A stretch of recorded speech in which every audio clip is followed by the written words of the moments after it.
do you struggle with your mind just flooding of anxious thoughts? Do you just feel like you're going through something that you just don't see yourself getting through? Do you just feel like you're in this like wheel, this cycle that it's like it's never ending? Hello everyone, and welcome to the 7th episode of Curly Chats. I feel like I started this yesterday, so like what is happening? But I'm so excited to be back for another episode. I have so much to share today. I fortunately was on like bed rest because I've been sick. I have literally just been watching The Chosen and taking notes and reading my Bible, so I feel like I'm on fire today to like just share what my heart is feeling. So let's get right into it. Today we're gonna do my curls on camera because if you forgot how to do them, I'm here to remind you.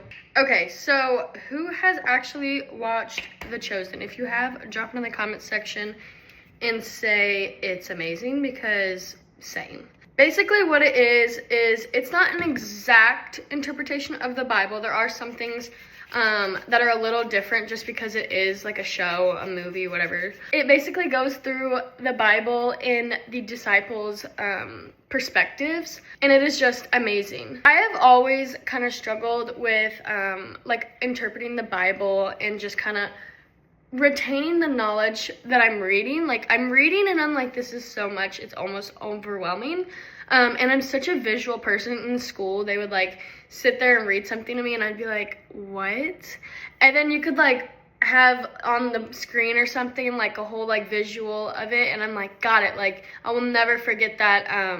Like I connect so much with the visuals. So that's why this was like, oh my gosh, it's like it just clicked. I have been taking so many notes, like I said. I have my iPad here, but I'm not going to sit here and share all my notes with you because I know you probably don't want to hear me ramble for that long. But I am going to just share like some of the things that were like, oh my gosh, like I needed that. And just so many things. I feel like my world has literally been flipped upside down with this time that I've been sick, which is actually crazy because I was supposed to fly out Friday and be back yesterday to perform today, and I had to cancel my flights because I got sick. And I just feel like this time I got to spend at home by myself was life-changing. Like the Lord opened my eyes in just so many ways, not even just the show, but just so many things. He was like, I'm here to shape you, shake you. That's what I always ask. Please shape me into the person you want me to be. Shake me. Like, I know that's a scary prayer to pray for a lot of people because it's like, no, I don't want to be shook. Like, I like my life. I'm content with where I am, and I don't want anything to change. Like, it's like the TikTok one where everyone's like, remove him if he's not for me. Remove these people if they're not for me. And then they get removed, and it's like, oh, shoot. Like, this prayer is powerful. The first thing that really, really just, like, hit it home with me was the words, look at me. Like, when he says, look at me, what does that mean? It is so much more than just physically look at me. Can you just imagine in those times when, you know, our minds are just consumed with anxious thoughts, we just don't see any way out, we can't see the sunshine on the other side, if we would just look at him.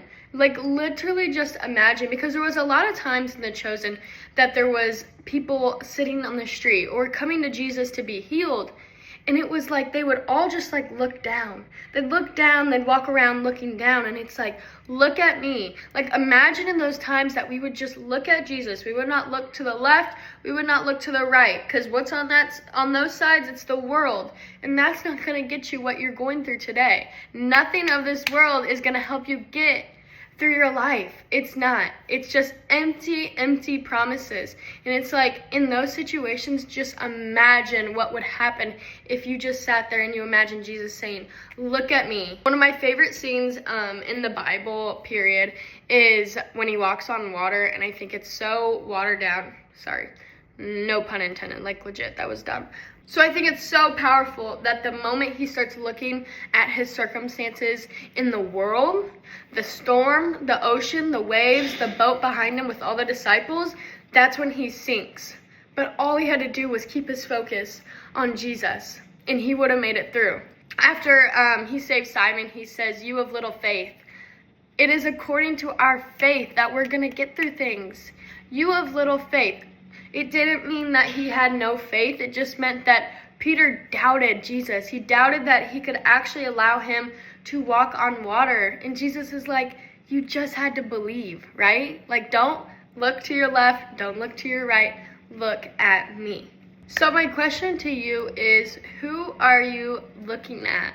Who are you looking to? Who are you looking to receive peace? Who are you looking to find comfort? Who are you looking to sustain you through your whole entire life? Because it is so hard to do it on your own. It's time to give it up. Like, it's not gonna work as much as you think. Like, I'm independent, I can do it all on my own, I don't need anyone. It's not gonna work. And disclosure, I am not a counselor, I am not a professional, like, anything to give you advice. You don't have to take my advice. I don't even try to come across as advice. I just come across as sharing my heart and my testimony and what the Lord speaks to me, because he doesn't say take, learn, and then sit on your couch and don't share it. Like, no, go make disciples and preach it to millions. Like, go all around. He sent his disciples out to share the gospel. Like, the gospel is good news, so share it. So I am just on here sharing all the good news that I just intake throughout my days, and I just get so excited. Like, I have cried 100 times while I've been sick because I've just been so joyful that the Lord is, like, renewing me and giving me new, just, like, knowledge and fire. Like, the fire for Jesus never runs out. It's like, you know, when you just find that person that you just don't need a social battery for, it's like, that's Jesus. You don't need to put on this show, this extravaganza. Like, you're always on fire. You always love him. His love never runs out. So it's just so exciting and renewing to my spirit to just be alive every day. And I'm just like, I want to share it with you guys.